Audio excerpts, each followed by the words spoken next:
Hey everyone, welcome to Sanex classes ji की। स्वागत है आप सभी का आज के वीडियो में। आई होप आप सब बहुत अच्छे होंगे एंड आपकी पढ़ाई भी बहुत अच्छी हो रही होगी। सो दोस्तों, यहाँ पे हम पढ़ रहे हैं एनसीईआरटी क्लास 7 की ज्योग्राफी मतलब भूगोल के बारे में। इससे पहले हम क्लास 6 की ज्योग्राफी को अच्छे से कंप्लीट कर चुके हैं। अगर आपने नहीं देखा है तो आप चैनल पर पूरा प्लेलिस्ट है, वहाँ पे जाके देख सकते हैं।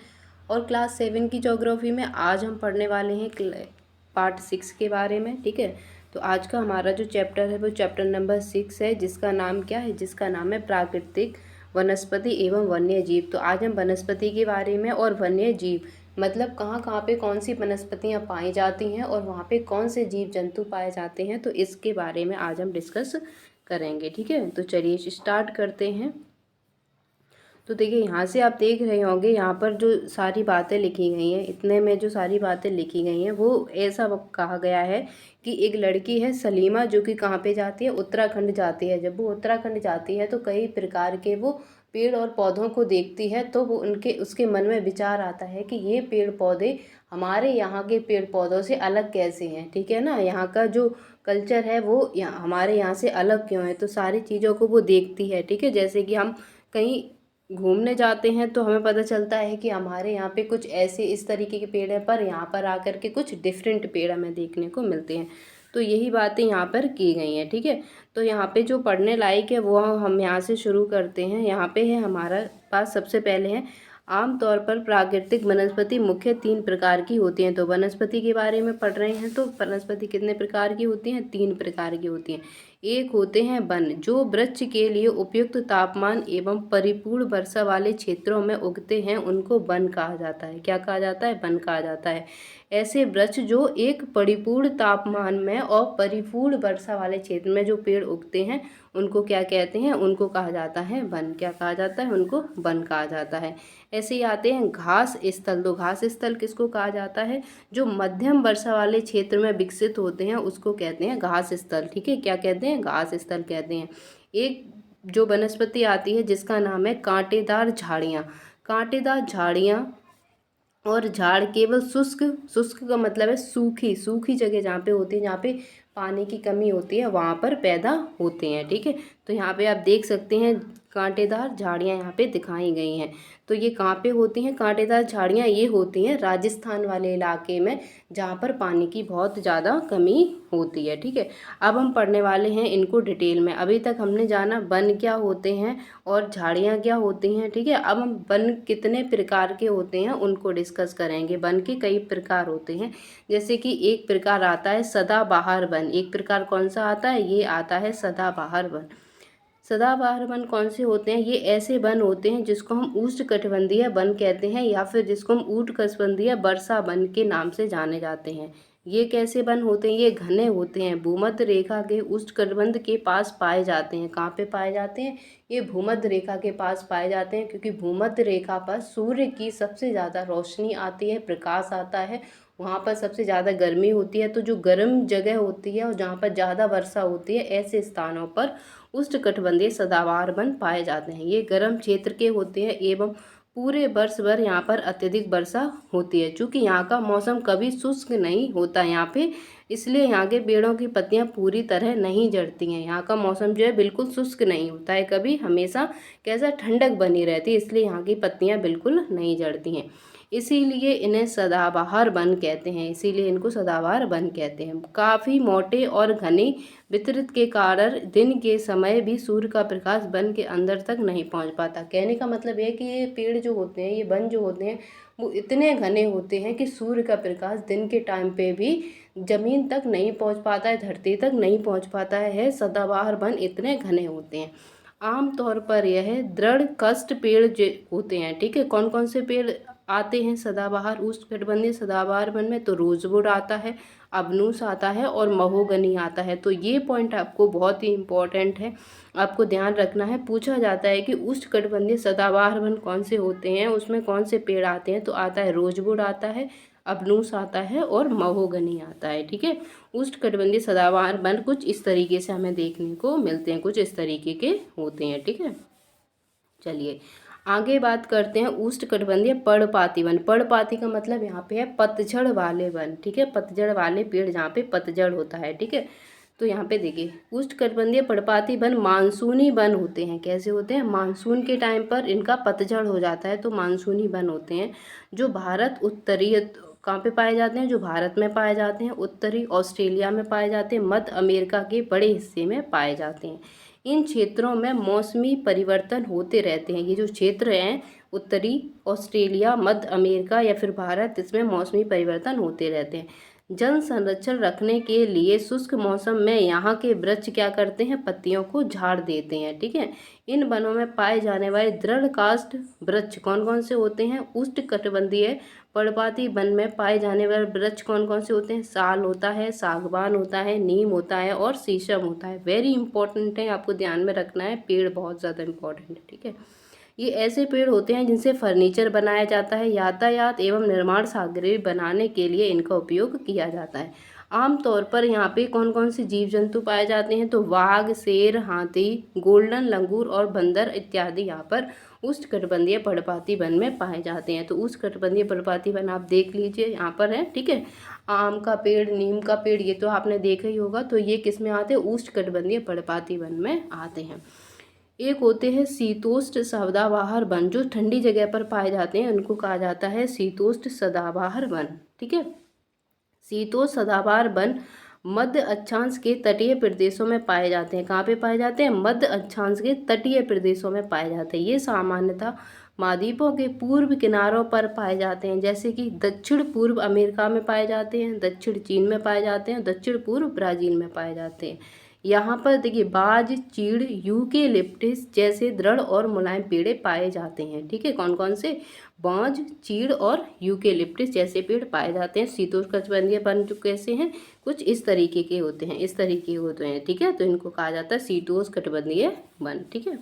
चलिए अब आगे चलते हैं। शीतोष्ण पर्णपाती वन मतलब सर्दियों के टाइम पर जो अपनी पत्तियों को गिरा देते हैं। अभी जो आपने पीछे पढ़ा है उपोष्णकटिबंधीय वन जो पर्णपाती वन थे वो क्या थे? मानसून के टाइम पे अपनी पत्तियों को गिरा रहे थे। ये क्या? शीतोष्ण पर्णपाती वन जो सर्दियों के टाइम पर अपनी पत्तियों को गिरा देते। उच्च अक्षांश की ओर बढ़ने पर अधिक शीतोष्ण पर्णपाती वन हमें मिलते हैं। ये उत्तर पूर्वी अमेरिका, चीन, न्यूजीलैंड, चिली और पश्चिमी यूरोप के तटीय प्रदेशों में पाए जाते हैं। ये अपनी पत्तियां शुष्क मौसम में क्या करते हैं? झाड़ देते हैं, गिरा देते हैं। यहाँ पर पाए जाने वाले पेड़ कौन कौन से हैं? बांज, एस और बीच, ये प्रकार के पेड़ यहाँ पे पाए जाते हैं।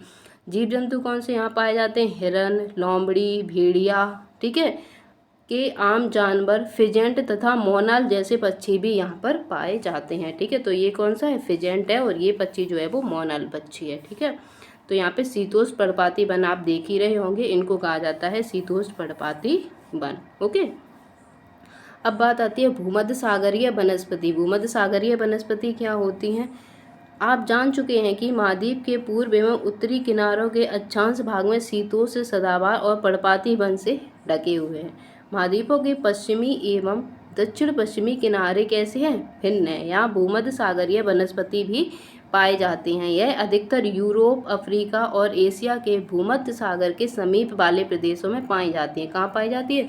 यूरोप, अफ्रीका और एशिया के भूमध्य सागर के समीप वाला जो एरिया है वहाँ पर भूमध्य सागरीय वनस्पति पाई जाती है, इसीलिए इसका यह नाम पड़ा। क्या नाम पड़ा? भूमध्य सागरीय वनस्पति। ये वनस्पतियाँ भूमध्य सागर के बाहरी प्रदेशों जैसे संयुक्त राज्य अमेरिका के कैलिफोर्निया और दक्षिण पश्चिम अफ्रीका एंड दक्षिण पश्चिम अमेरिका और दक्षिण पश्चिम में पाए जाते हैं। तो ये दे भूमध्य सागरीय अंगूर के बाग, ठीक है, भूमध्य सागरीय प्रदेश में अंगूर के बाग, यहाँ पे वनस्पति इस तरीके से हमें देखने को मिलती हैं। नेक्स्ट आते हैं हमारे शंकुधारी वन। शंकुधारी वन कहाँ पाए जाते हैं? जहाँ पे बहुत ज़्यादा बर्फबारी होती है, बर्फ़ गिरती है, वहाँ पर पाए जाते हैं शंकुधारी वन। जैसे कि उत्तरी गोलार्ध के उच्च अक्षांश जैसे 50 डिग्री से 70। अब अक्षांश क्या होता है, देशांतर क्या होता है, ये हमने क्लास 6 के चैप्टर नंबर 2 में पढ़ा था।